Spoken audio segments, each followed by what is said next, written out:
शुद्ध से लेना भी, शुद्ध से लेना भी। आओ सामने।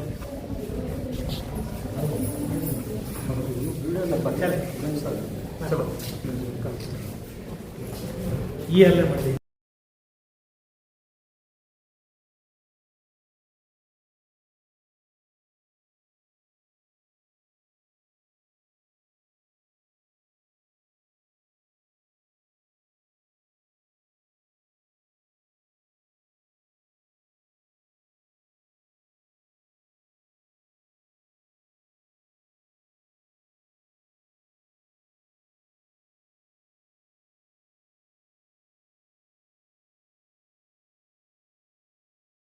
all of you.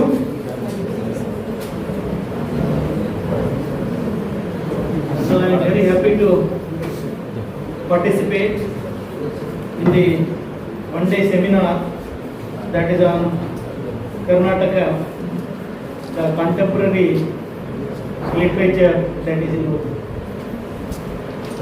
So why I am happy? After a long time, lot of gap is there. This type of the programs are very rare. That's on the universities. So ಹೀಗಾಗಿ ದಾವಣಗೆರೆ ವಿಶ್ವವಿದ್ಯಾನಿಲಯದ ಪರವಾಗಿ ಮೊಟ್ಟ ಮೊದಲನೇದಾಗಿ ಕರ್ನಾಟಕ ಉರ್ದು ಅಕಾಡೆಮಿ ಬೆಂಗಳೂರು ಇವರಿಗೆ ನಿಮ್ಮೆಲ್ಲರ ಪರವಾಗಿ ವಿಶ್ವವಿದ್ಯಾನಿಲಯದ ಪರವಾಗಿ ಧನ್ಯವಾದಗಳನ್ನು ಅರ್ಪಿಸ್ತೇನೆ. ಇವತ್ತು ಈ ಒಂದು ಒನ್ ಡೇ ಸೆಮಿನಾರ್ನಲ್ಲಿ ಕೀನೋಟ್ ಅಡ್ರೆಸ್ ಅನ್ನ ನೀಡ್ತಾ ಇರ್ತಕ್ಕಂಥ ಪ್ರೊಫೆಸರ್ ಎಸ್ ಎಂ ಅಖಿಲ್ ಅವರೇ ಹಾಗೂ ಪ್ರೊಫೆಸರ್ ಮೊಹಮ್ಮದ್ ಅಜಮ್ ಶಾಹಿದ್ ಅವರೇ, ಈ ಒಂದು ಕಾರ್ಯಕ್ರಮದ ಕನ್ವೀನರ್ ಆದಂಥ ಡಾಕ್ಟರ್ ದಾವೂದ್ ಮೋಸಿಮ್ ಅವರೇ, ನಮ್ಮ ಉರ್ದು ವಿಭಾಗದ ಕೋಆರ್ಡಿನೇಟರ್ ಆದಂಥ ಡಾಕ್ಟರ್ ರಶೀಫುಲ್ಲಾ ಅವರೇ, ನಮ್ಮ ಎದುರಿಗೆ ಕೂತಿರ್ತಕ್ಕಂಥ ಎಲ್ಲ ಉರ್ದು ಸೀನಿಯರ್ ಪ್ರೊಫೆಸರ್ಗಳೇ, ಬೋಧಕೇತರ ವರ್ಗದ ಸಿಬ್ಬಂದಿಯವರೇ, ಅದರಲ್ಲಿ ವಿಶೇಷವಾಗಿ ಉರ್ದು ವಿದ್ಯಾರ್ಥಿನಿಯರೇ ಹಾಗೂ ನನ್ನ ಮಾಧ್ಯಮ ಮಿತ್ರರು, ಇವತ್ತು ಯಾಕೆ ಸಂತೋಷ ಅನಿಸ್ತಾ ಇದೆ ಅಂತಂದ್ರೆ, ಪ್ರತಿಯೊಂದು ವಿಶ್ವವಿದ್ಯಾನಿಲಯದಲ್ಲಿ ಒಂದು ಬೇರೆ ಬೇರೆ ಭಾಷೆಯಲ್ಲಿ ಬೇರೆ ಬೇರೆ ವಿಷಯದಲ್ಲಿ ಒಂದು ವಿಚಾರ ಸಂಕಿರಣಗಳು ನಡೀತಾ ಇದ್ದೇವೆ. ಯಾಕೆ ಈ ತರದ ವಿಚಾರ ಸಂಕಿರಣಗಳು ನಡೀತಾ ಇರಬೇಕಂತಂದ್ರೆ, ಇವತ್ತು ಉರ್ದು ಭಾಷೆಯಲ್ಲಿ ಯಾವ ತರನಾದಂತ ಒಂದು ಬೆಳವಣಿಗೆ ಆಗ್ತಾ ಇದೆ, ಡೆವಲಪ್ಮೆಂಟ್ಸ್ ಆಗ್ತಾ ಇದೆ ಗ್ಲೋಬಲ್ ಲೆವೆಲ್. ಇವತ್ತು ಸ್ಟೇಟ್ ಲೆವೆಲ್ ಏನೇನು ಆಗ್ತಾ ಇರ್ತದೆ ಅನ್ನೋದನ್ನ ಡೈಲಿ ನೀವು ನ್ಯೂಸ್ ಪೇಪರ್ ಅಲ್ಲಿ ಓದ್ತಾ ಇದ್ದೀರಿ. ನ್ಯಾಷನಲ್ ಲೆವೆಲ್ ಅಲ್ಲೂ ಕೂಡ ಉರ್ದು ನ್ಯೂಸ್ ಚಾನೆಲ್ ಇದೆ. ಕೆಲವು ಜನ ಉರ್ದು ನ್ಯೂಸ್ ಚಾನೆಲ್ ಅನ್ನು ನೋಡ್ತೀರಿ, ಎಷ್ಟೋ ಜನರಿಗೆ ತಿಳಿಯುತ್ತೆ, ಎಷ್ಟೋ ಜನರಿಗೆ ತಿಳಿದಿಲ್ಲ. ಯಾಕೆ ಮಾತನ್ನ ಹೇಳ್ತಾರೆ ಅಂತಂದ್ರೆ, ನನ್ನ ತುಂಬಾ ಫ್ರೆಂಡ್ಸ್ ಕೂಡ ಉರ್ದು ಜನನೇ ಇರುವುದರಿಂದ ಅವ್ರಿಗೆ ಯಾಕೆ ಉರ್ದು ಬರೋದೇ ಇಲ್ಲ. ಇವತ್ತು ಮೆಜಾರಿಟಿ, ಇವತ್ತು ನಾವು ಮುಸಲ್ಮಾನ್ ಕಮ್ಯುನಿಟಿ ಅಂತ ನೋಡ್ರೆ 80% ಜನರಿಗೆ ಇದು ಉರ್ದು ಬರೋದಿಲ್ಲ. ನಾನು ಸರಿನೂ ನೀವೇ ತಿಳ್ಕೋಬೇಕು. ಯಾಕಂದ್ರೆ ನನಗಿರ್ತಕ್ಕಂಥ 10 ಜನ ಫ್ರೆಂಡ್ಸ್ ಮೇಲೆ 8 ಜನರಿಗೆ ಉರ್ದು ಬರೋದು. ನನ್ನ ನೇಬರ್ ಹೊಂಡೇಕಾರ ಅವನು ಏನು ಅವನಿಗೆ ಉರ್ದು ಬರೋದಿಲ್ಲ, ಅವ್ನು ತಿಳಿದೂ ಇಲ್ಲ. Is from Bijapur. ನಾನೇ ಹೇಳಿದೆ, ನೀನು ಸುಲ್ತಾನ್ ಏನು ಕಲಿಸಲಾರ ಅಂತ ಹೋಗ್ಬಿಟ್ರು.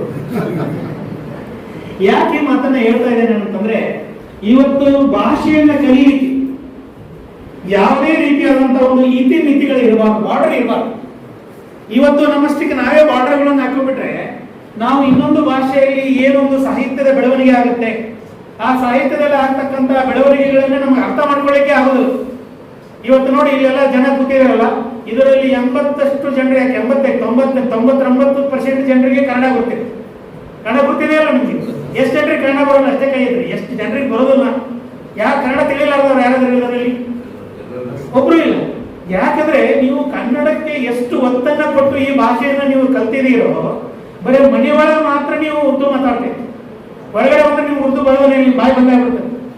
ಯಾಕೆ ಈ ಮಾತನ್ನ ಹೇಳ್ತಾರೆ ಅಂದ್ರೆ, ಹೊರಗಡೆ ಬಂದಾಗಲೂ ಕೂಡ ನೀವು ಉರ್ದು ಜನ ಸಿಕ್ಕಾಗ ಉರ್ದು ಮಾತಾಡ್ಬೇಕು. ಆವಾಗ ನಿಮಗೆ ಆ ಉರ್ದು ಭಾಷೆ ಬಗ್ಗೆ ಒಂದು ಅಭಿರುಚಿ ಬೆಳೆಯುತ್ತೆ, ಆ ಭಾಷೆಯಲ್ಲಿ ಒಂದು ಇಂಟ್ರೆಸ್ಟ್ ಬರುತ್ತೆ. ನಾನು ತಿಳಿದ ಹಾಗೆ ಉರ್ದು ಭಾಷೆಯಲ್ಲಿ ಒಂದು sweetness, it's A very sweet language. ಇವತ್ತು ಕನ್ನಡದಲ್ಲಿ ನಾವು ಬಹಳ ರಫಾಗಿ ಮಾತಾಡ್ಬೋದು, ಹಿಂದಿಯಲ್ಲಿಯೂ ಬಹಳ ರಫಾಗಿ ಮಾತಾಡ್ಬೋದು, ಬೇರೆ ಲ್ಯಾಂಗ್ವೇಜ್ ನಲ್ಲಿ ರಫಾಗಿ ಮಾತಾಡ್ಬೋದು, ಆ ಉರ್ದುದಲ್ಲಿ ರಫಾಗಿ ಮಾತಾಡ್ಲಿಕ್ಕೆ ಬರೋದು. ಇದು ಒಂದು ವಿಚಿತ್ರ ಲ್ಯಾಂಗ್ವೇಜ್. ಯಾಕೆ ಈ ಮಾತನ್ನ ಹೇಳ್ತಾರೆ ಅಂದ್ರೆ ಎಷ್ಟು ಸ್ವೀಟ್ ಆಗಿದೆ ಅಲ್ಲ, ಅದು ನಿಮ್ಮನ್ನೆಲ್ಲರನ್ನು ಅಟ್ರಾಕ್ಟ್ ಮಾಡಬೇಕು, ಆದ್ರೆ ಅಟ್ರಾಕ್ಟ್ ಮಾಡ್ತಾ ಇಲ್ಲ. ಅದರಲ್ಲಿ ವಿಶೇಷ ನೋಡಿ, ನಮ್ಮ ಹೆಣ್ಮಕ್ಳು ಉರ್ದು ಕಲೀಲಿಕ್ಕೆ ಎಷ್ಟು ಉತ್ಸುಕತರಾಗಿದ್ದಾರೆ, how much they are interested. ಅದರಲ್ಲಿ ಹುಡುಗರು ಯಾವ ಇಲ್ವೇ ಇಲ್ಲ. ಇವತ್ತು ಹುಡುಗರಿಗೆ ಒಂದು ವಿಷಯದಲ್ಲಿಯೂ ಕೂಡ ಅಭಿರುಚಿ ಇಲ್ಲ, ಒಂದು ಭಾಷೆ ಕಲಿಬೇಕನ್ನೂ ಕೂಡ ಅಭಿರುಚಿ ಇಲ್ಲ. ಇವತ್ತು ನಮ್ಮ ಯುವ ಜನಾಂಗ, ಅದರಲ್ಲಿ ವಿಶೇಷವಾಗಿ ಇವತ್ತು ನಮ್ಮ ಯುವ ಜನಾಂಗ ಈ ಪಾಶ್ಚಿಮಾತ್ಯ ಕಲ್ಚರ್ನಂತ ಸಾಕಷ್ಟು ಒಂದು ವ್ಯಾಮೋಹವನ್ನು ಬೆಳೆಸ್ಕೊತಾ ಇದೆ. ಇವತ್ತು ನೀವು ಇಂಗ್ಲಿಷ್ ಕಲಿಯೋದು ಯಾರು, ಇಂಗ್ಲಿಷ್ ಕಲಿಯೋದ್ರಿಂದ ನಮಗೇನು ತೊಂದರೆ ಇಲ್ಲ, ಆದರೆ ಪಾಶ್ಚಿಮಾತ್ಯ ಒಂದು ಕಲ್ಚರ್ ಏನಿದಲ್ಲ, ಸಂಸ್ಕೃತಿ ಏನಿದಲ್ಲ, ಅದು ನಮ್ಮ ಹಿಂದೂಸ್ತಾನವನ್ನ ಹಾಳು ಮಾಡುತ್ತೆ. ನಾವು ನೀವು ಕೂಡ ಹಿಂದೂಸ್ತಾನಿಗಳಾಗಿ ಹಿಂದೂಸ್ತಾನದಲ್ಲಿ ಇರ್ಲಿಕ್ಕಾಗುದಿಲ್ಲ. ಆ ತರ ಒಂದು ಏನಂತಂದ್ರೆ ನಿಮ್ಮಲ್ಲಿ ಹೊಸದಾದಂತ ಒಂದು ಭಾವನೆಯನ್ನು, ವಿಚಿತ್ರವಾದಂತ ಒಂದು ಭಾವನೆಯನ್ನು ಬೆಳೆಸಲಿಕ್ಕೆ ಇವತ್ತು ವೆಸ್ಟರ್ನ್ ಲ್ಯಾಂಗ್ವೇಜ್ ಕಾರಣ ಆಗಿದೆ. ಇವತ್ತು ನೋಡಿ, ನಮ್ಮಲ್ಲಿ ಲವ್ ಅನ್ನೋದು ಇರಲೇ ಇಲ್ಲ, ಇವತ್ತು ಲವ್ ಜಿಹಾದಿ ಅಂತ ಹೊಸ ಶುರು ಮಾಡಿದ್ವಿ. ಯಾಕೆ ಈ ರೀತಿ ಶಬ್ದಗಳು ನಮಗೆ ಬರಬೇಕು, ನಮ್ಮಲ್ಲಿ ಬರಬೇಕು? ಅದರ ಅವಶ್ಯಕತೆ ಏನಿದೆ? ಅದನ್ನು ಮಾಡೋದ್ರಿಂದ ನಮಗೆ ಏನು ಒಳ್ಳೇದಾಗುತ್ತೆ, ನಮ್ಮ ಸಮಾಜಕ್ಕೆ ನಾವು ಏನು ಒಳ್ಳೇದಾಗುತ್ತೆ, ಅಂತಹ ಕೆಲಸಗಳನ್ನ ನಾವು ಮಾಡ್ಬೇಕು. ಯಾವಾಗಲೂ ಒಂದು ಸಮಾಜದಲ್ಲಿ ನಾವು ಹುಟ್ಟಿರ್ತೇವೆ, ಒಂದು ಸಮಾಜದಲ್ಲಿ ನಾವು ಬದುಕಬೇಕಾಗುತ್ತೆ. ಆ ಸಮಾಜಕ್ಕೆ ನಾವು ಏನ್ ಕೊಡ್ತಾ ಇದ್ದೇವೆ, ಆ ಭಾಷೆಗೆ ನಾವು ಏನ್ ಕೊಡ್ತಾ ಇದ್ದೇವೆ? ನಿಮ್ಮಿಂದ ಏನಾದ್ರೂ ನಿಮ್ಮ ಸಮಾಜಕ್ಕೆ ಆಗಲಿ, ನಿಮ್ಮ ಭಾಷೆಗೆ ಆಗಲಿ ಒಂದು ನಿಮ್ಮ ಕೊಡುಗೆ ಸಿಗದೆ ಹೋದ ಪಕ್ಷದಲ್ಲಿ ನೀವು ಆ ಸಮಾಜದಲ್ಲಿ ಹುಟ್ಟಿದ ಉಪಯೋಗ ಏನು, ಹುಟ್ಟಿ ಫಲ ಏನು? What's your usefulness, what's your importance? ಇವತ್ತು ಎಷ್ಟೋ ಜನ ನಾವು ಏನ್ ಮಾಡ್ತಾ ಇದ್ದೇವೆ ಅಂದ್ರೆ ನಮ್ಮ ಪ್ರಾಮುಖ್ಯತೆಯನ್ನ ನಾವು ಕಳ್ಕೊತಾ ಇದ್ದೇವೆ. ಇವತ್ತು ನಾನು ಎಷ್ಟೋ ಜನ ಉರ್ದು ಪ್ರಾಧ್ಯಾಪಕರ ಜೊತೆನೂ ಕೂಡ ಇಂಟ್ರಾಕ್ಷನ್ ಮಾಡಿದೆ. ನಾನು 2-3 ಸಲ ನಾವು ಡೆಲ್ಲಿಗೆ ನೆಟ್ ಪರೀಕ್ಷೆಗೆ ಕ್ವಶನ್ ಪೇಪರ್ ಚೆಕ್ ಮಾಡಬೇಕಾದಾಗ ನಮ್ಮ ಗುಲ್ಬರ್ಗದಿಂದ ಒಬ್ಬರು ನಮ್ಮ ಉರ್ದು ವಿಭಾಗದವರು ಬಂದಿದ್ರು. ಅವರು 4-5 ಜನ ಉರ್ದುದವ್ರನ್ನೆಲ್ಲ ಅವ್ರ ಜೊತೆ ಇಂಟ್ರಾಕ್ಷನ್ ಮಾಡಿದೆ. ಇವತ್ತು ನಮ್ಮ ಉರ್ದು ಭಾಷೆಗೆ ಜನ ಕಡಿಮೆ ಆಗ್ತಿದೆ, ವಿಶ್ವವಿದ್ಯಾಲಯಗಳು ಪ್ರಾಮುಖ್ಯತೆಯನ್ನು ಕೊಡ್ತಾ ಇಲ್ಲ ಅಂತ ಹೇಳಿ ಸಾಕಷ್ಟು ಅವರು ನಮಗೆ ಮಾಹಿತಿಯನ್ನು ಕೊಟ್ಟಂತ ಒಂದು ನಿದರ್ಶನ ಉಂಟು. ನಾ ಯಾಕೆ ನಿಮ್ ಮುಂದೆ ಹೇಳ್ತಾ ಇದ್ದೇನೆ ಅಂತಂದ್ರೆ, ಒಂದು ಭಾಷೆ ಬೆಳಿಬೇಕಾದ್ರೆ ಆ ಒಂದು ಭಾಷೆಗೆ ಸಂಬಂಧಿಸಿದ ಹಾಗೆ ಅಂತ ಒಂದು ಎಕಾಡೆಮಿಗಳು ಏನಿರ್ತಾವಲ್ಲ, ಆ ಎಕಾಡೆಮಿಗಳು ಸಾಕಷ್ಟು ಕಾಂಟ್ರಿಬ್ಯೂಟ್ ಮಾಡಬೇಕಾಗುತ್ತೆ. ಇವತ್ತು ನೋಡಿ, ಇವರು ಬರೀ ಬೆಂಗಳೂರಿನಲ್ಲೇನೆ ಈ ಒಂದು ಉರ್ದು ಅಕಾಡೆಮಿ ಒಂದು ಸಾಹಿತ್ಯ ಸಮ್ಮೇಳನವನ್ನ ಅಲ್ಲೇ ಆಚರಣೆ ಮಾಡಿದ್ರೆ ನಾವು ನೀವು ಯಾರು ಹೋಗ್ಲಿಕ್ಕೆ ಆಗುತ್ತಿರ್ಲಿಲ್ಲ. ನೀವು ಎಷ್ಟು ಜನ ಹೋಗ್ತಿದ್ರೆ ಇಲ್ಲಿ ಬೆಂಗಳೂರಲ್ಲಿ ಮಾಡಿದ್ರೆ ಹೋಗ್ಲಿಕ್ಕೆ ಆಗಲ್ಲ. ಈಗ ಬರೀ ಮಧ್ಯ ಕರ್ನಾಟಕದಲ್ಲಿ ಅಷ್ಟೇ ಅಲ್ಲ, ನೀವು ನಮ್ಮ ನಾರ್ತ್ ಕರ್ನಾಟಕದಲ್ಲಿ, ಅದರಲ್ಲೂ ವಿಶೇಷವಾಗಿ ಗುಲ್ಬರ್ಗಾ ವಿಶ್ವವಿದ್ಯಾನಿಲಯದಲ್ಲಿ ಇರ್ಬೋದು, ಇವತ್ತು ಬಿಜಾಪುರ ವಿಶ್ವವಿದ್ಯಾನಿಲಯದಲ್ಲಿ ಇರ್ಬೋದು, ಇವತ್ತು ಬೆಳಗಾವಿ, ನಮ್ಮ ಧಾರವಾಡದಲ್ಲಿ ತುಂಬಾ ಉರ್ದು ಜನ ಇದ್ದಾರೆ, ಉರ್ದು ಮಾತಾಡೋರು ಇದ್ದಾರೆ. ಅಂತಹ ಒಂದು ವಿಶ್ವವಿದ್ಯಾನಿಲಯಕ್ಕೆ ನೀವು ಹೋಗ್ಬೇಕು. ಎಲ್ಲೆಲ್ಲಿ ಉರ್ದು ವಿಭಾಗಗಳಿವೆ ಆ ವಿಶ್ವವಿದ್ಯಾನಿಲಯಕ್ಕೆ ನೀವು ಹೋಗಿ ಪ್ರತಿ ವರ್ಷದಲ್ಲಿ ಒಂದೇ ಮಾಡಬೇಡಿ, ಇಂತಹ ಒಂದು ಸೆಮಿನಾರ್ಗಳನ್ನ ಒಂದು 4-5 ವಿಶ್ವವಿದ್ಯಾನಿಲಯಗಳಲ್ಲಿ ಪ್ರತಿ ವರ್ಷನೂ ಮಾಡಿ. ಯಾಕಂದ್ರೆ ಒಂದು ವರ್ಷಕ್ಕೊಮ್ಮೆ ಮಾಡಿದ್ರೆ ನೀವು 5 ವರ್ಷಕ್ಕೊಮ್ಮೆ 6 ವರ್ಷಕ್ಕೊಮ್ಮೆ ಬಂದ್ರೆ ನೆಕ್ಸ್ಟ್ ಬರೋದ್ರೊಳಗೆ ನಿಮ್ಮ ಜನ ಎಲ್ಲ ಮರ್ತ್ಬಿಟ್ಟಿರ್ತಾರೆ. ಪ್ರತಿ ವರ್ಷನೂ ಕೂಡ ಒಂದು ಉರ್ದು ಸಮ್ಮೇಳನವನ್ನ ಪ್ರತಿಯೊಂದು ವಿಶ್ವವಿದ್ಯಾನಿಲಯದಲ್ಲಿ ನೀವು ಹಮ್ಮಿಕೊಡಿ ಅಂತ ಹೇಳಿ ನಾನು ನಿಮಗೆ ಒಂದು ಸಲಹೆಯನ್ನ ನೀಡ್ತಾ ಇದ್ದೇನೆ. ಒಬ್ಬ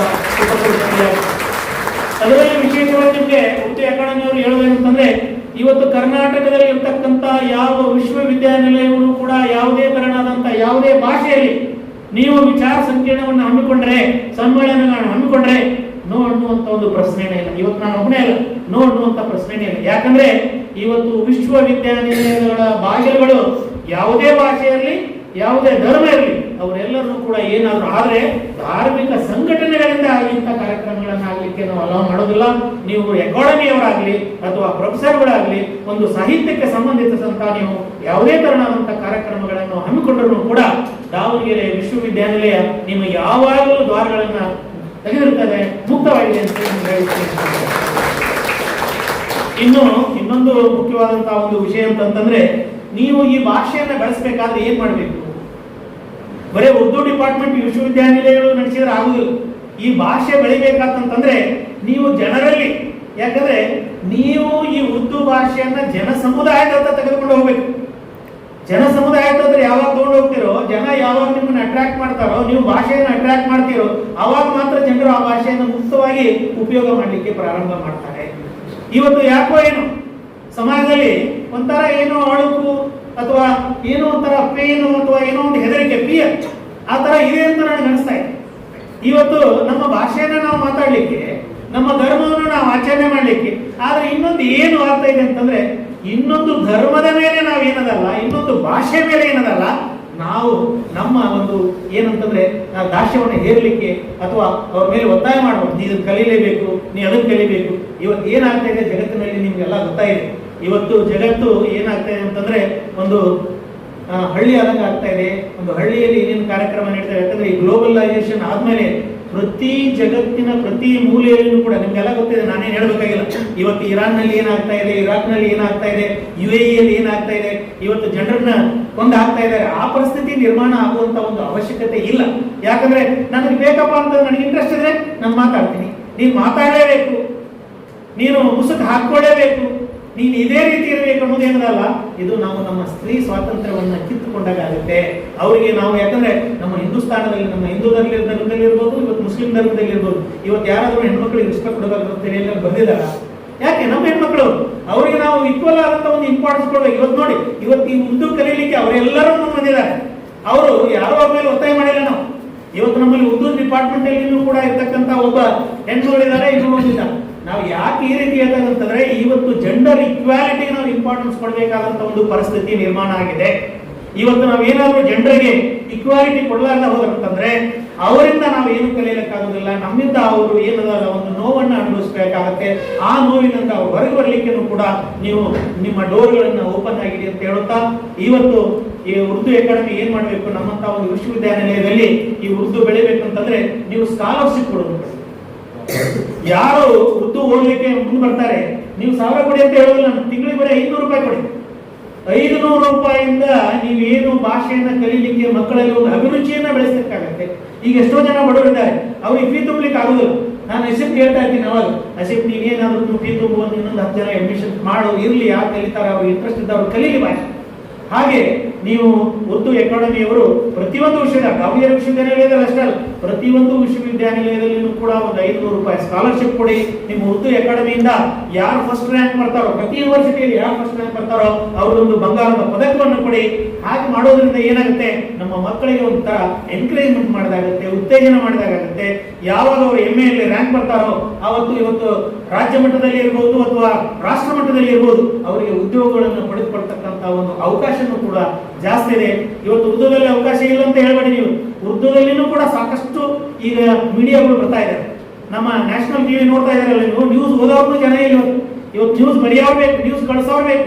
ಇವತ್ತು ನೀವು ಯಾವಾಗ ನೀವು ರಿಪೋರ್ಟರ್ ಆಗಿ ಕೆಲಸ ಮಾಡ್ತಿರೋ, ನೀವು ನ್ಯೂಸ್ ಅನ್ನ ಕಲೆಕ್ಟ್ ಮಾಡ್ತಿರೋ, ಅವರಿಗೆ ನೀವು ನ್ಯೂಸ್ ಅನ್ನ ಕೊಡ್ತಾ ಇದ್ದೀರೋ, ಆವಾಗ ಮಾತ್ರ ಅವರಿಗೆ ನ್ಯೂಸ್ ಅನ್ನ ಏನ್ ಮಾಡ್ಲಿಕ್ಕೆ ಆಗುತ್ತೆ, ಕೊಡ್ಲಿಕ್ಕೆ ಸಾಧ್ಯ ಆಗುತ್ತೋ. ಸೊ ಹೀಗಾಗಿ ಉರ್ದುದಲ್ಲಿನೂ ಕೂಡ ಇನ್ನೊಂದು ನಿಮ್ಮ ಉರ್ದು ಅಕಾಡೆಮಿಗೆ ಹೇಳೋದಂತಂದ್ರೆ, ಇವತ್ತ ಈ ಉರ್ದು ರಾಜ್ಯ ಮಟ್ಟದಲ್ಲಿ ಮತ್ತು ರಾಷ್ಟ್ರ ಮಟ್ಟದಲ್ಲಿ ಎಷ್ಟು ಅದರ ಬೆಳವಣಿಗೆ ಮಾಡಲಿಕ್ಕೆ ನಿಮಗೆ ಸಾಧ್ಯ ಇದೆಯೋ ಅಷ್ಟು ಒಂದು ಈ ಸಾಹಿತ್ಯವನ್ನ ಬೆಳೆಸಿ. ಈ ಸಾಹಿತ್ಯವನ್ನು ಬೆಳೆಸೋದ್ರ ಜೊತೆಗೆ ಇವತ್ತು ನೀವು ಹೇಳಿದ್ರಿ, ಇವತ್ತು ಯಾರು ಉತ್ತಮ ಸಾಹಿತಿಗಳಿದ್ದಾರೆ ನಾವು ಅವರಿಗೆ ಅವಾರ್ಡ್ ಅನ್ನು ಕೊಡ್ತಾ ಇದ್ದೇವೆ ಅಂತೇಳಿ. ಅವಾರ್ಡ್ ಅನ್ನು ಕೊಡೋದ್ರ ಜೊತೆಗೆ ಯಾರು ಉರ್ದುದಲ್ಲಿ ಪುಸ್ತಕ ಬರೀತಾರೆ ಆ ಪುಸ್ತಕ ಪಬ್ಲಿಷ್ ಮಾಡ್ಲಿಕ್ಕೂ ಕೂಡ ನೀವು ಹಣ ಕೊಡಿ. ಯಾರು ಉರ್ದುದಲ್ಲಿ ಥೀಸಿಸ್ ಬರೀತಾ ಇದ್ದಾರೆ, ಯಾರು ಉರ್ದುದಲ್ಲಿ ಥೀಸಿಸ್ ಬರೀತಾ ಇದ್ದಾರೆ, PhD ಮಾಡ್ತಾ ಇದ್ದಾರೆ, ಅವ್ರಿಗೂ ಕೂಡ ನೀವು ಹಣ ಸಹಾಯವನ್ನು ಮಾಡಿ. ಯಾಕೆ ಈ ಮಾತನ್ನ ಹೇಳ್ತಾ ಇದ್ದೇನೆ ಅಂತಂದ್ರೆ, ನಾನು ಇತ್ತೀಚೆಗೆ 3-4 ತಿಂಗಳಿಂದ ಸೌತ್ ಅಮೆರಿಕಾ ಹೋಗಿದ್ದೆ. ಆ ಸೌತ್ ಅಮೆರಿಕಾದಲ್ಲಿ ಹೋದಲ್ಲಿ ಅಲ್ಲಿ ಸ್ಪ್ಯಾನಿಷ್ ಬಿಟ್ರೆ ಏನು ಮಾತಾಡೋಲ್ಲ. ಸ್ಪ್ಯಾನಿಷ್ ನಲ್ಲಿ ಯಾರು ಕ್ಲಾಸ್ ರೂಮ್ ನಲ್ಲಿ ಭಾಷಣ ಮಾಡ್ತಾ ಇದ್ದಾರೆ ಅವ್ರಿಗೆ 20% ಸ್ಯಾಲರಿ ಜಾಸ್ತಿ ಕೊಡ್ತಾರೆ. ಯಾರು ಸ್ಪ್ಯಾನಿಷ್ ನಲ್ಲಿ ಥೀಸಸ್ ಬರಿತಾ ಇದ್ದಾರೆ ಅವರಿಗೆ $50,000 ಬಹುಮಾನ ಕೊಡ್ತಾ ಇದ್ದಾರೆ. ಅಂದ್ರೆ ಯಾಕೆ ಮಾತನ್ನ ಹೇಳ್ತದೆ ಅಂತಂದ್ರೆ, ಅವರು ಒಂದು ಭಾಷೆಗೆ ಏನು ಇಂಪಾರ್ಟೆನ್ಸ್ ಕೊಡ್ತಾ ಇದಾರಲ್ಲ, ಅಂತ ಇಂಪಾರ್ಟೆನ್ಸ್ ಕೊಡುವುದರಿಂದ ಆ ದೇಶದಲ್ಲಿ ಆ ಭಾಷೆ, ಇವತ್ತು ಜಪಾನದಲ್ಲಿ ನೋಡಿ, ಜಪನೀಸ್ ಬಿಟ್ರೆ ಏನು ಮಾತಾಡೋದೇ ಇಲ್ಲ ಅಲ್ವಾ, ಆ ರೀತಿ ಈ ಭಾಷೆಯನ್ನು ಕೂಡ ಬೆಳೆಯಲಿ. ಯಾಕಂದ್ರೆ ಇವತ್ತು ಸೌದಿ ಅರೇಬಿಯಾದಲ್ಲಿ ಸಾಕಷ್ಟು ಉದ್ಯೋಗಗಳಿಗೆ ಅವಕಾಶಗಳು ಉಂಟು. ಇವತ್ತು ಉರ್ದು ಮಾತಾಡೋರು ಇಲ್ಲ. ಉರ್ದುದಲ್ಲಿ ನಮ್ಮ ಜನ ಈವನ್ ಇಂಜಿನಿಯರಿಂಗ್ ಆದ್ರೂ ಕೂಡ ಅವನಿಗೆ ಉರ್ದುದಲ್ಲಿ, ಡಾಕ್ಟರ್ ಆದ್ರೂ ಕೂಡ ಅವನಿಗೆ ಉರ್ದುದಲ್ಲಿ ಏನಾದ್ರೂ ಅವನ ಭಾಷೆ ಮೇಲೆ, ಯಾಕಂದ್ರೆ ನಿಮಗೆ ವಿಷಯದ ಮೇಲೆ ಹಿಡಿತ ಇರುತ್ತೆ, ಆದ್ರೆ ಭಾಷೆ ಮೇಲೆ ಹಿಡಿತ ಇರೋದಿಲ್ಲ. ಭಾಷೆ ಮೇಲೆ ಹಿಡಿತ ಬರಬೇಕಂತಂದ್ರೆ ಆ ಭಾಷೆಯಲ್ಲಿ ನಾವು ಸಾಕಷ್ಟು ಇಂಟ್ರೆಸ್ಟ್ ಹೋಗ್ಬೇಕು. ಇವತ್ತು ಆ ಇಂಟ್ರೆಸ್ಟ್ ಎಲ್ಲರಲ್ಲಿ ಬರಲಿ. ಇದೊಂದು ಏನ್ ಮತ್ತೆ ಇನ್ನೊಮ್ಮೆ, ಯಾಕಂದ್ರೆ ಒಂದು ಕಾಲಕ್ಕೆ ಇದು ನಮ್ಮ ಭಾರತದ ರಾಷ್ಟ್ರ ಭಾಷೆಯಾಗಿ ಬೆಳೆದಂತ ಒಂದು ಭಾಷೆ ಇದು ಉರ್ದು ಭಾಷೆ ಅಂತಂತಂದ್ರೆ, ಇವತ್ತು ಇತಿಹಾಸ ಯಾವಾಗಲೂ ಪುನರಾವರ್ತನೆ ಆಗ್ತಾ ಇರ್ತದೆ. ನಾನು ಒಬ್ಬ ಇತಿಹಾಸದ ವಿದ್ಯಾರ್ಥಿಯಾಗಿ ಹೇಳ್ತಾ ಇದ್ದೇನೆ, ಇತಿಹಾಸ ಯಾವಾಗಲೂ ಪುನರಾವರ್ತನೆ ಆಗ್ತಾ ಇರುತ್ತೆ. ಅದಕ್ಕೆ ಈ ಭಾಷೆಯನ್ನ ಬೆಳೆಸಲಿಕ್ಕೆ ನಿಮಗೆ ಎಷ್ಟು ಸಾಧ್ಯ ಇದೆಯೋ ಆ ಭಾಷೆಯನ್ನ ನೀವು ಬೆಳೆಸಿ ಅಂತ ಹೇಳಿ ಮತ್ತೊಮ್ಮೆ ನಿಮ್ಮೆಲ್ಲರಿಗೂ ಕೂಡ ಧನ್ಯವಾದಗಳನ್ನು ಅರ್ಪಿಸಿ ನಾನು ಮಾತು ಮುಗಿಸ್ತೇನೆ.